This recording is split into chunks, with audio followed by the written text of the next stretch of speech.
मी आज महामहिम राष्ट्रपतींच्या अभिभाषणावरती जे आहे ते आपले विचार मांडण्यासाठी या ठिकाणी उभी आहे। दिल्लीचे तख्त राखतो महाराष्ट्र माझा।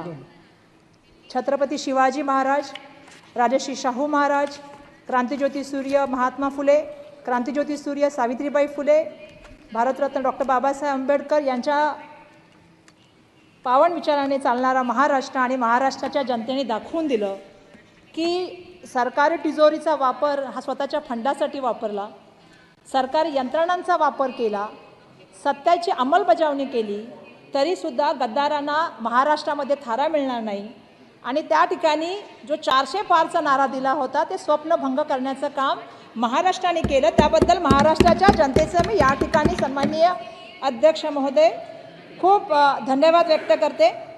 अध्यक्ष महोदय, महामहिम राष्ट्रपति के अभिभाषण में मैं अपेक्षा कर रही थी कि क्योंकि हम पहली बार सांसद बन के चुन के आए हैं, तो मैं अपेक्षा कर रही थी कि उसमें नीति की बात होगी, दिशा की बात होगी, दशा की बात होगी और आने वाला 1 साल का जो है वो क्या कार्यकाल रहने वाला है उसको हमें पूर्व कल्पना उससे मिल जाएगी। मैं अपेक्षा कर रही थी अध्यक्ष महोदय कि महंगाई हो, बेरोजगारी हो, पेपर लिंक हो, सामाजिक तनाव हो, महिला सुरक्षा की बात हो, इन सारे मुद्दों के ऊपर सम्मानीय अध्यक्ष महोदय इस बार बात होगी। सम्मानीय अध्यक्ष महोदय, महामहिम राष्ट्रपति ने निवडणूक आयोग के बारे में, चुनाव आयोग के बारे में जो तारीफ की है उसके मामले में थोड़ा सा सम्मानीय अध्यक्ष महोदय मैं अपना एक्सपीरियंस बताना चाहती हूँ। हम सब संसद के लोगों ने चंडीगढ़ का तो इलेक्शन सम्मानीय अध्यक्ष महोदय देखा ही था कि जिस तरह से वो रिटर्निंग ऑफिसर काम कर रहा था, लेकिन महाराष्ट्र की जनता ने तो सम्मानीय अध्यक्ष महोदय चुनाव आयोग का काम भोगा भी है। मैं इसलिए भोगा शब्द सम्मानीय अध्यक्ष महोदय कहना चाहती हूँ कि जिस तरह से हमारे यहाँ पे 2 पक्ष तोड़े गए, जिस तरह से दोनों पक्ष के चिन्ह बदले गए और उसके बाद जो इलेक्शन आया, सम्मानीय अध्यक्ष महोदय हमारी अपेक्षा थी कि चुनाव आयोग पारदर्शिता से और निष्पक्ष होकर इलेक्शन लड़ेगा। लेकिन दुर्भाग्यवश सम्मानीय अध्यक्ष महोदय मुझे कहना पड़ेगा कि मशीन पे एक जैसे चिन्ह होने नहीं चाहिए, ये क्राइटेरिया है। लेकिन हमने महाराष्ट्र में देखा कि जहाँ पे तुतारी थी वहाँ पे पिपानी थी, जहाँ पे मशाल थी वहाँ पे आग फेंकने वाली वो क्या कहते हैं चिमनी थी। तो इस तरह के काम जो है वो मशीन पे किए गए। सम्मानीय अध्यक्ष महोदय, एक कैंडिडेट के 3 नाम, 4 नाम, वर्षा गायकवाड़ के सामने 2 वर्षा गायकवाड़ आई। तो इस तरह से जो इलेक्शन लड़ा गया, मैं नहीं समझती सम्मानीय अध्यक्ष महोदय ये योगायोग था। ये पूरी तरह से सम्मानीय अध्यक्ष महोदय कहीं ना कहीं सोची हुई बात थी। सम्मानीय अध्यक्ष महोदय 400 पार का नारा था और 400 पार के नारे के लिए ये सब चल रहा था क्या? ये भी कहीं ना कहीं हमारे जैसे नए सांसदों के मन में बात उठी। सम्मानीय अध्यक्ष महोदय, मैं आपसे पूछना चाहती हूँ कि 400 का नारा क्यों दिया गया? वो इसलिए दिया गया, जैसे आपको पता है कि पिछले बार हमने देखा कि सांसद में 150 सांसद को सस्पेंड किया गया, फिर 3 कानून लाए गए, किसान का कानून लाया गया। तो 400 का पार का नारा किस लिए था? जो हमें समझ में आया वो इसलिए था कि उसमें संविधान बदलने की बात थी, उसमें आरक्षण रद्द करने की बात थी और उसमें डॉक्टर बाबा साहेब अम्बेडकर के विचारों को कुचलने की बात चल रही थी। और सम्मानीय अध्यक्ष महोदय, ये हम नहीं कह रहे, ये कहीं ना कहीं उन्हीं के सांसद के द्वारा आई हुई बात है जो मैं यहाँ से रखना चाहती हूँ। बिल्कुल हाँ, यहाँ से रखना चाहती हूँ। लेकिन सम्मानीय अध्यक्ष महोदय, मैं देश की जनता को और महाराष्ट्र की जनता को धन्यवाद देना चाहूँगी कि जिन्होंने इनका सपना संपुष्टित किया और 240 जो है इनको सीटें दी। लेकिन झटका जो इनको लगा सम्मानीय अध्यक्ष महोदय, 240 सीट के बदले इनको 440 वोट का झटका लगा और इनको अपेक्षा नहीं थी कि जनता हमें इतना बड़ा झटका देगी। लेकिन मैं थोड़ी देर पहले हमारे एक भाई बात कर रहे थे, हमारे सांसद, और हमें पूछ रहे थे कि आप लोग इतने खुश क्यों हैं। सुनिए भाई साहब, अभी डिस्टर्ब मत कीजिए। हमारे सांसद पूछ रहे थे संदीप पात्रा जी कि आप खुश क्यों हैं। हम इसलिए खुश हैं कि मैं एक शेर पढ़ना चाहती हूँ सम्मानीय अध्यक्ष महोदय। शेर यह है कि इतना भी गुमान ना कर अपनी जीत पे बेखबर, इतना भी गुमान ना कर अपनी जीत पे बेखबर, शहर में तेरी जीत से ज्यादा चर्चा मेरा है। तो मैं ये कहना चाहती हूँ सम्मानीय अध्यक्ष महोदय कि हमारा चर्चा इसलिए है क्योंकि हम संविधान की बात कर रहे हैं, हम देश के लिए लोकशाही की बात कर रहे हैं, हम लोगों के हित की बात कर रहे हैं। सम्मानीय अध्यक्ष महोदय, मैं आपसे कहना चाहती हूँ महंगाई के ऊपर, हम मोदी जी का नाम सुनते तो म से महंगाई आनी चाहिए और जब महंगाई की बात आती है तो आपको पता है कि बढ़ती महंगाई महिलाओं के लिए और हमारे देश के लिए आज सबसे बड़ी समस्या बन गई सम्मानीय अध्यक्ष महोदय। कितने अफसोस की बात है सम्मानीय अध्यक्ष महोदय, यहाँ हम सब महिलाएं बैठी है और इस अभिभाषण में महंगाई का एक शब्द यहाँ पे उपस्थित नहीं किया है सम्मानीय अध्यक्ष महोदय, जिक्र ही नहीं है इस पूरे भाषण में। आज कमर तोड़ महंगाई के आज गरीब है, मध्यम वर्गीय परिवार है, जिनका जीना मुश्किल हो गया सम्मानीय अध्यक्ष महोदय। अध्यक्ष महोदय, दाल, आपको मालूम है टमाटर, आटा और प्याज, दूध, आज सब की चीजें जो है तो दाम बढ़ गए हैं। उस पर जीएसटी भी कुछ चीजों के ऊपर लगाने का काम केंद्र सरकार की तरफ से हो रहा है, चाहे वो दही हो, पनीर हो, दूध हो। सम्मानीय अध्यक्ष महोदय, आज परिवार की बचत जो है 50 वर्षों में सबसे निचले स्तर पे जो सम्मानीय अध्यक्ष महोदय गई है। क्यों गई है? आज परिवार में बचत नहीं हो पा रही सम्मानीय अध्यक्ष महोदय, ये दुर्भाग्य है सम्मानीय अध्यक्ष महोदय। 4 महीने से जो फूड इन्फ्लेशन का है वो 8.5 से रेट जो है वो अधिक हो गया है सम्मानीय अध्यक्ष महोदय। आज रोज दुगनी तिगनी जो है सम्मानीय अध्यक्ष महोदय, रात चौगनी जो है वो महंगाई बढ़ रही है। और सम्मानीय अध्यक्ष महोदय, इसका शब्द इस अभिभाषण में नहीं है, ये मुझे सबसे बुरा लगा है। सम्मानीय अध्यक्ष महोदय, जब हम लोग महाराष्ट्र की असेंबली में काम कर रहे थे या संसद में भी काम कर रहे हैं, जब मणिपुर की बात आती है तो हम महिलाएं हैं, हमें बहुत दुख होता है सम्मानीय अध्यक्ष महोदय।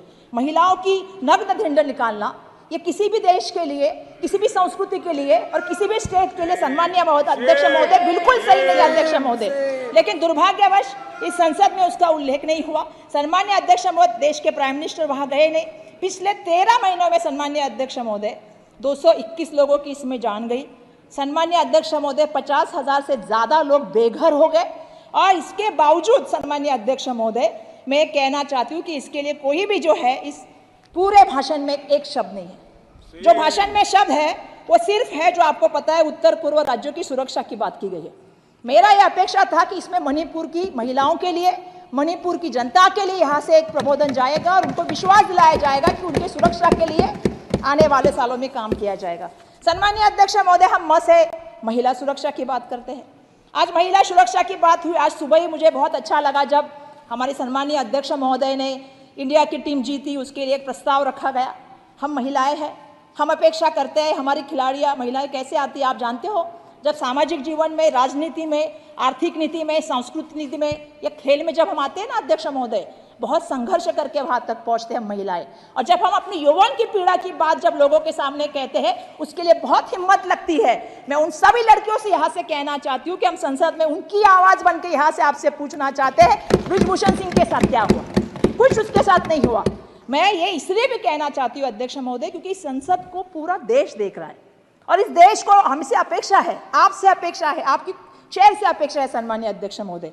अध्यक्ष महोदय, जब मैं संसद भवन में आई मुझे बहुत अच्छा लगा ये सब देख के, लेकिन मुझे और अच्छा लगता कि संसद भवन का उद्घाटन और भूमि पूजन दोनों महामहिम राष्ट्रपति के हाथों से होता। तो मुझे बहुत अच्छा लगता कि एक महिला, एक आदिवासी महिला को उसका मान मिल जाता, एक दलित जो हमारे सम्मानीय राम कोविंद जी थे महामहिम राष्ट्रपति, उनको ये सम्मान मिल जाता। श्री राम जी का मंदिर हुआ लेकिन महामहिम राष्ट्रपति जी को बुलाया नहीं गया। मैं इसके लिए भी खेद व्यक्त करना चाहती हूँ सम्मानीय अध्यक्ष महोदय, इन चीज़ों के ऊपर ध्यान रखना चाहिए। महामहिम राष्ट्रपति जी का पद ये देश का सर्वोच्च पद है, उनको उनकी गरिमा और उनका सम्मान मिलना चाहिए सम्मानीय अध्यक्ष महोदय। अध्यक्ष महोदय, मैं म से मुंबई की रेलवे के बारे में, जो हमारी रेल व्यवस्था है उसके बारे में और उसके सुरक्षा के बारे में थोड़ा बात करना चाहती हूँ, जो आजकल राम भरोसे चल रही है। सम्मानीय अध्यक्ष महोदय, मैं कहना चाहती हूँ एनसीआरबी के मुताबिक 2017 से 2021 तक ट्रेन जो हादसे हुए सम्मानीय अध्यक्ष महोदय, इसमें जो लगभग 1 लाख लोगों से ज़्यादा लोगों की मौत हुई है सम्मानीय अध्यक्ष महोदय।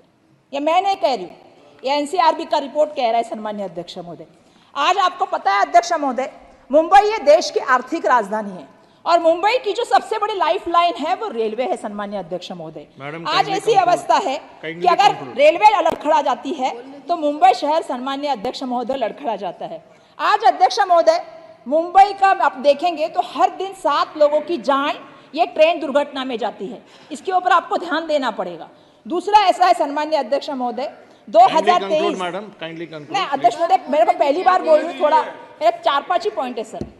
बोलो। सर 2023 में आप देखेंगे सेंसेक्स तो 2590 लोग जो है उनकी ट्रेन की दुर्घटना में जो है सम्मानीय अध्यक्ष महोदय मौत हुई है। और इसके बावजूद भी सन्माननीय अध्यक्ष महोदय आप देखेंगे तो 2441 लोगों को जो है वो चोट आने का काम हुआ है। आपको मैं बताना चाहती हूँ, हाल ही में मुंबई के हाईकोर्ट ने जो है आपको मतलब रेलवे को लताड़ा है और ये कहा है कि जानवरों की तरह आप लोगों को लेके जाने का काम कर रहे हैं। तो मैं ये अपेक्षा करती हूँ इस अभिभाषण के माध्यम से कि हमारे मुंबई की जो रेल अवस्था है इसको सुधारने का काम सन्माननीय अध्यक्ष महोदय होना चाहिए। और मैं ये चाहती हूँ कि आपको मैं बताऊँ अध्यक्ष महोदय, मैं एक दिन रेलवे स्टेशन पे गई जहाँ पे मुझे ट्रेन पकड़नी थी।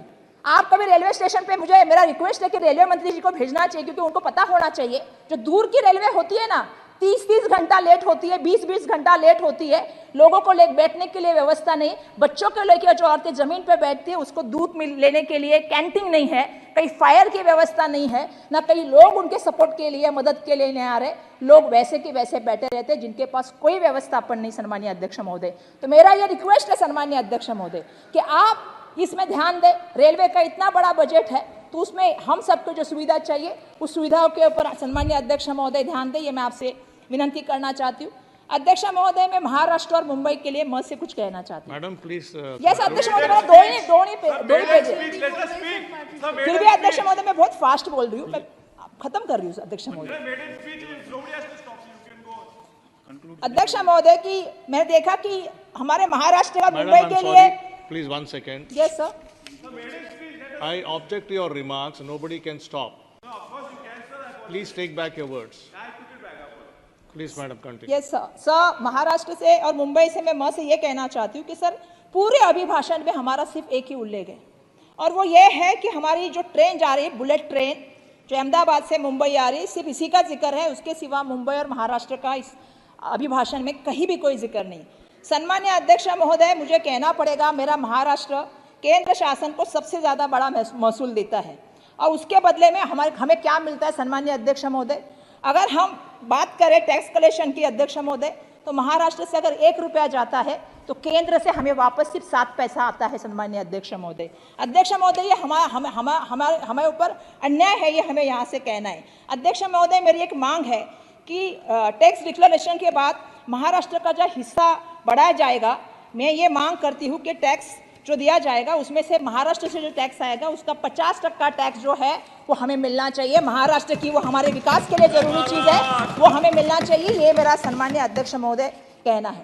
अध्यक्ष महोदय, महाराष्ट्र का किसान आज जो है वो हम कहते हैं कि बहुत बड़े संकट में है, क्योंकि आसमानी संकट उसके ऊपर, उसके साथ वो जूझ रहा है, लेकिन उसको केंद्र की मदद क्या मिल रही सन्मान्य अध्यक्ष महोदय? कुछ भी मदद नहीं मिल रही।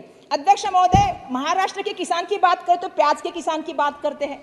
सन्मान्य अध्यक्ष महोदय, आज ऐसी नीतियां बनाई गई कि आज दुर्भाग्यवश मुझे कहना पड़ेगा, इन्होंने एक्सपोर्ट बैन कर दिया, जिसके कारण लोगों की जो आमदनी थी वो कम हो गई और किसान आज इतना परेशान है।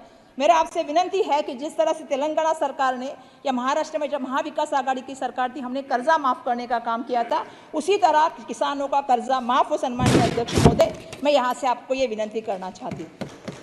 अध्यक्ष महोदय, मैं से महापुरुषों के बारे में बात करना चाहती हूँ और उनके स्मारकों के बारे में बात करना चाहती हूँ। हमारे सम्मानीय एक खासदार साहब ने यहाँ पे बात की कि हमारे महाराष्ट्र के आद्य जो देवत हम लोग जिसको करते हैं, या महाराष्ट्र की अस्मिता जिसको कहते हैं। सर, मैं खत्म करूँ, 2 ही पेपर है मेरे पास। श्री के विश्वेश्वर सर, एक मिनट सर, एक मिनट के विश्वेश्वर रेड्डी जी, आप बात कीजिए प्लीज। ओके सर, मैं लास्ट पॉइंट कर रही हूँ सर, लास्ट पॉइंट कि महाराष्ट्र के जो हमारे आराध्य दैवत है या हमारे जो अस्मिता है छत्रपति शिवाजी महाराज, इनके अरबी समुद्र की स्मारक की बात हुई थी और देश के प्राइम मिनिस्टर ने 24/12/2016 को इसका जल पूजन किया था। सन्मान्य अध्यक्ष महोदय, अभी तक काम शुरू नहीं किया शिव स्मारक का। सन्मान्य अध्यक्ष महोदय, भारत रत्न डॉक्टर बाबा साहब अम्बेडकर जी के स्मारक का जो है वो इंदू मिल का भूमि पूजन 2015 को किया गया था, 11/10/2015 को। अभी तक उसका सिर्फ 30% काम हुआ है। सन्मान्य अध्यक्ष महोदय, ये हमारे सबसे बड़े आराध्य देवत है, हमारी अस्मिता है, तो ये काम जल्द से जल्द होना चाहिए, ये मेरा यहाँ पे सन्मान्य अध्यक्ष महोदय है। बस मैं यही कहूँगी कि आपका बहुत बहुत धन्यवाद। Zunzar SC 37 news channel subscribe